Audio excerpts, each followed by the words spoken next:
Hello all and welcome to another production of the Single 8 Show. Your name is My name is Joseph Mills. Your name is the Single 8. That's right, I'm a Time Lord. Yes. Well, explain that for everybody. Time Lords have done, and they're normally one word, but I break that rule. Yeah.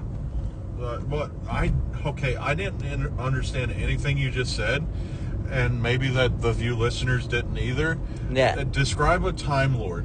Time Lords are the race that the Doctor is and the Master. Yes. They're called Gallifreyan, but then you go to a college to become a Time Lord. Yes. And unlock regeneration cycles that throughout the Jodie era figured out that, oh, we can have unlimited cycle. Let's create the Timeless Child, which is the Doctor, which is also the blueprint for the Time Lords. Is the Doctor the Timeless Child? Yes.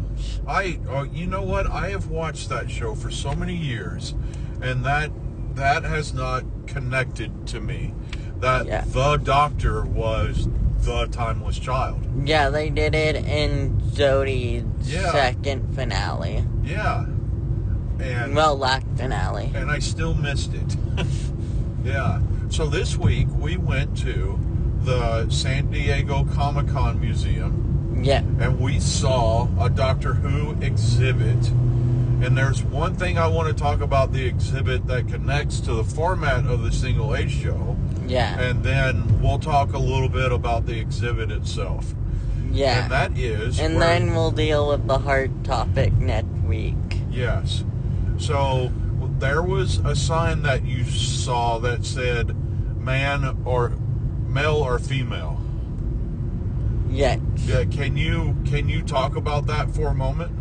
It's basically going, hey, and within that it said the Doctor is gender neutral, non-binary. The Doctor is gender neutral, non-binary. And this is also seen in so many other organisms. That's natural. It's natural within so many organisms of existence that the non-binary exists. Yes, and that's why intersex exists. And that's why intersex exists, because even in people, there is birth into a gender non-binary, because there are both. Yes. Yes. And even sometimes it can be the amount of chromosomes that you have. People can have more than 2 chromosomes that can end up with the sex that they have. And that will end up with being intersex.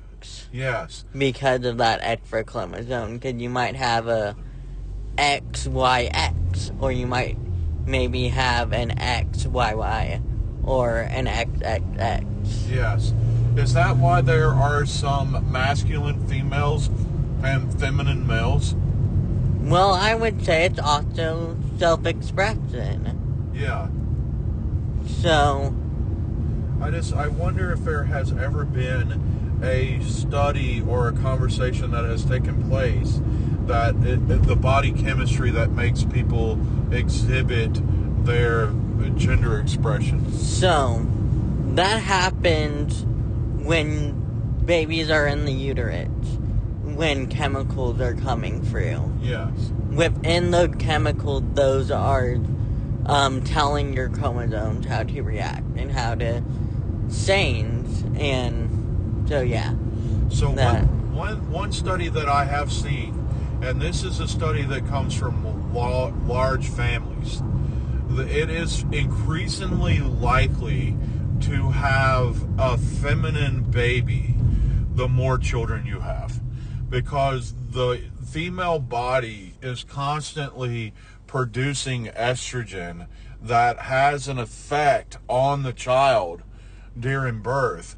And that's why there has been a study that has shown large families quite frequently. The younger children in those families, especially if they're born male, may later in life understand themselves as being transgender or even LGBTQ because of the amount of estrogen the female body is making every time it has this foreign male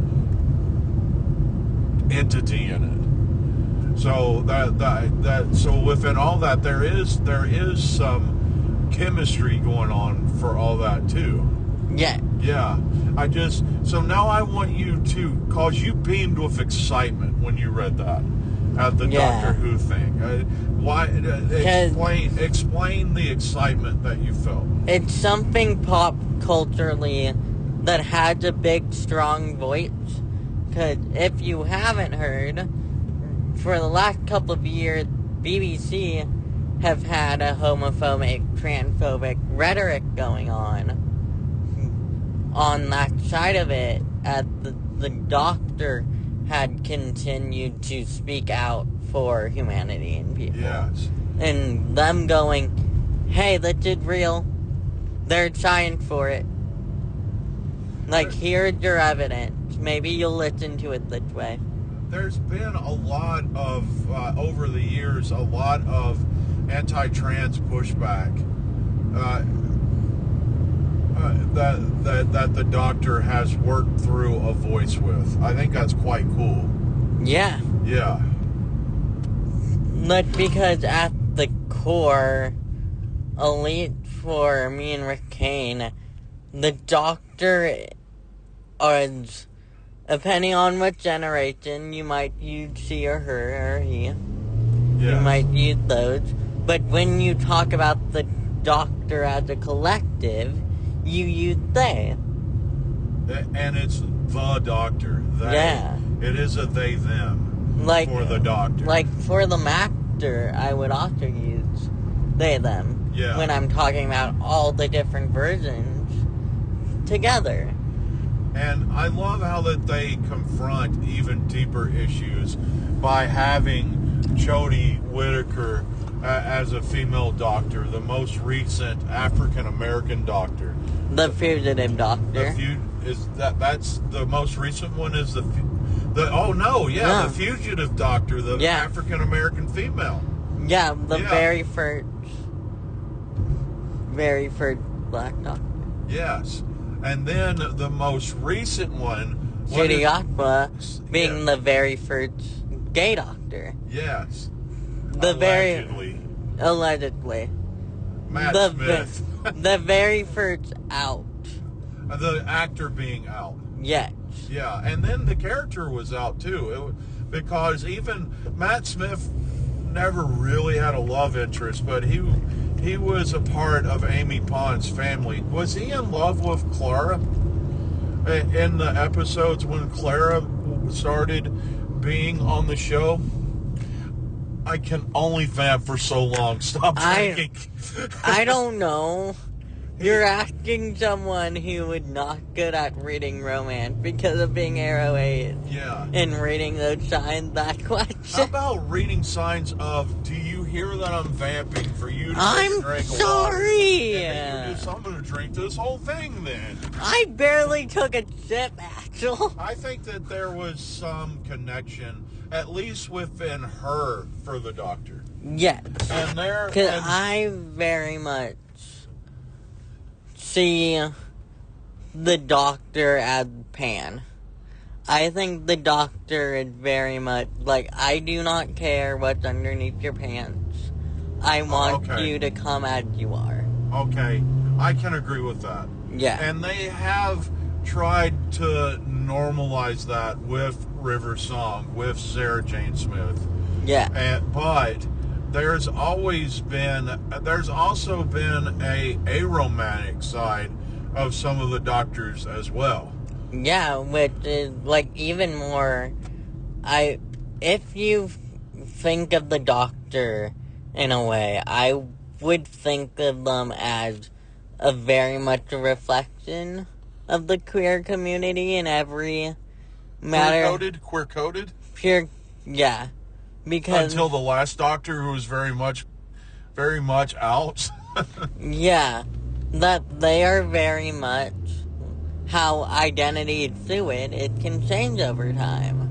Yeah. How in the beginning, yet we very much had some like Arrow 8 doctors who definitely did not care about romance. That's true. And especially the first Doctor, because that would have been weird. I'm going to say William Hartnell was definitely Yeah. an old man that did not care anymore. He Yeah. was the get off my front lawn doctor. Yes. Yeah. We all need our Carl Doctor, and honestly, I want another Carl Doctor in a little bit. Okay, tell me Carl. From Up. Oh, yeah. Yeah, Carl from Up. Yeah, get off my front yard. I get that. But at the same time, I really like where we're going with Judy's Doctor, and where he left off. Where he stopped? Where not where we're going. He's done. He's out.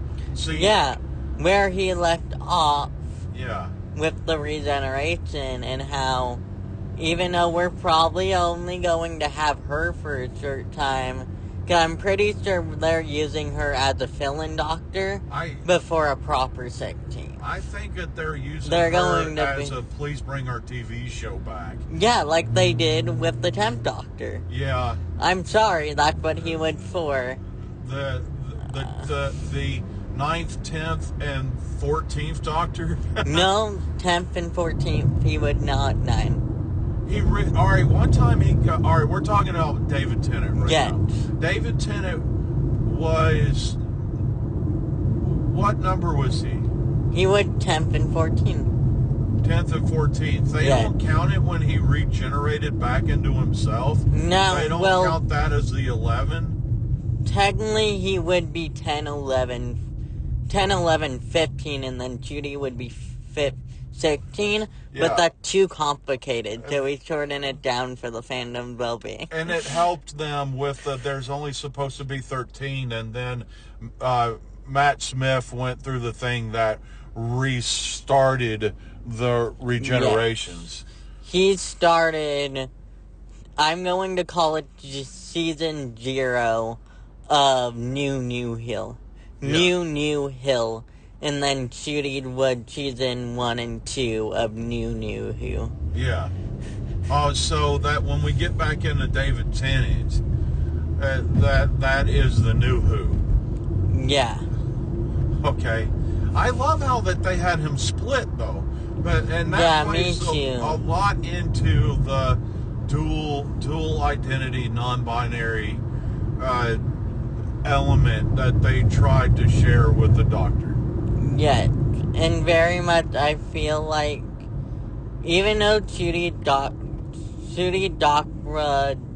doesn't go out of his way At for least say, being... excuse me.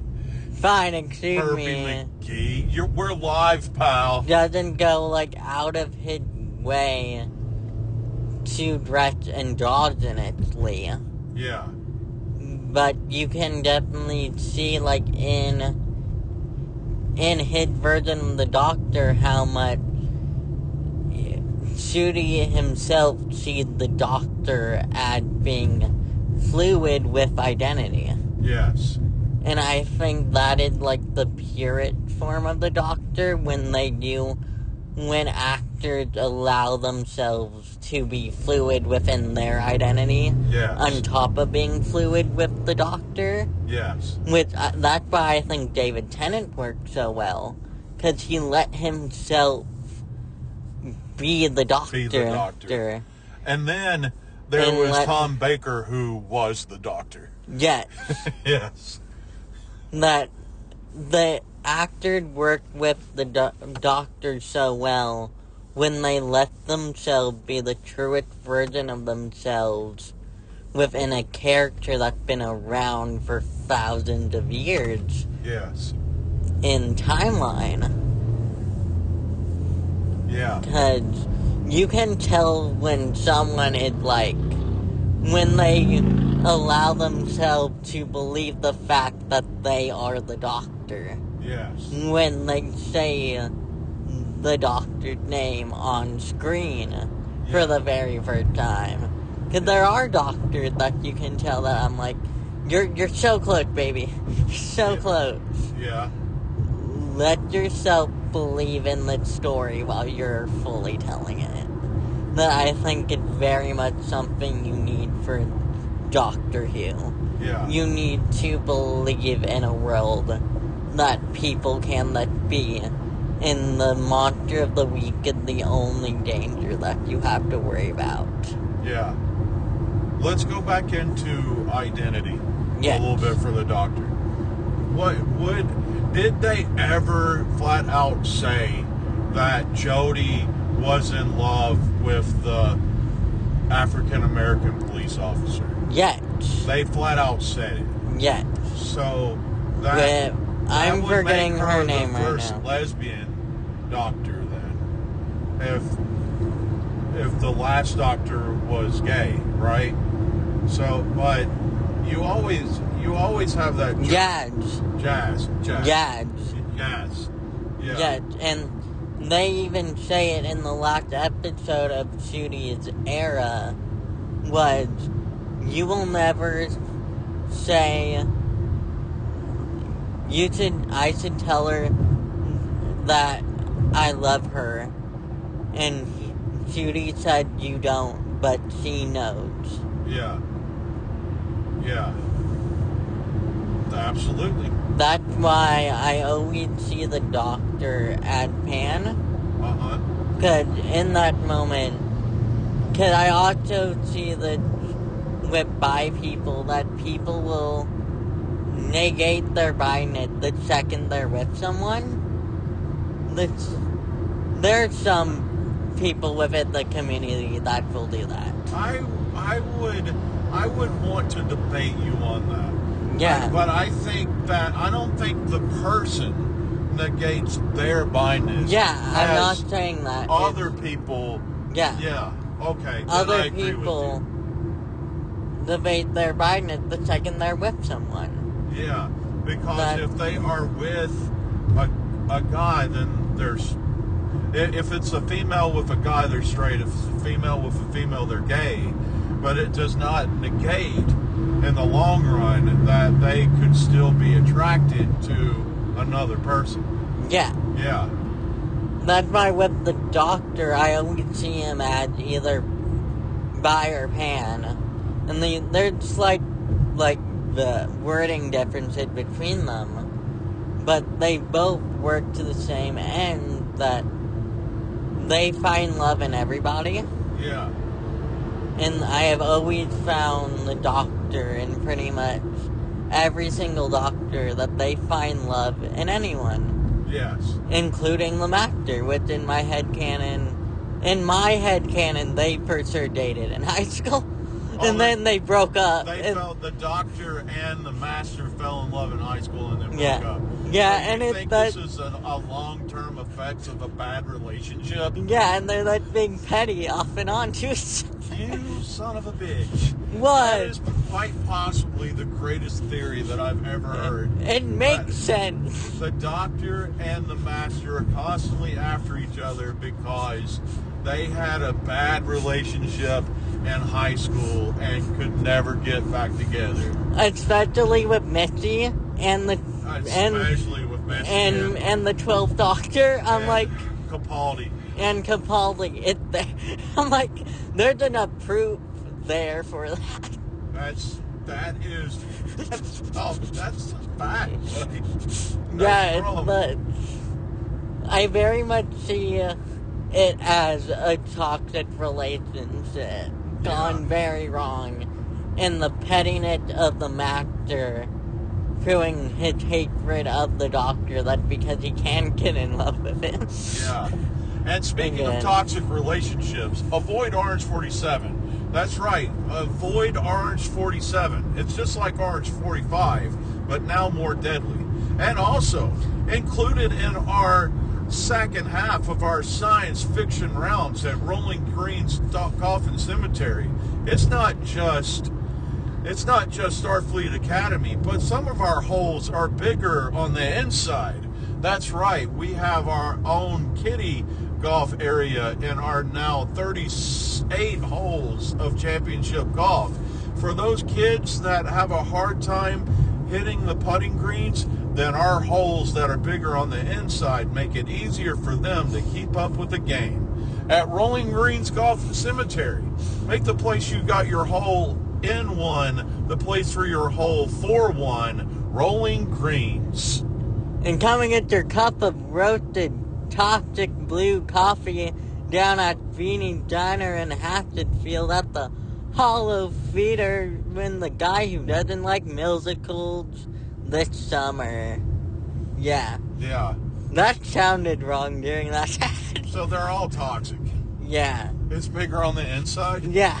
Yeah. That sounded was wrong. A tad bit sexual.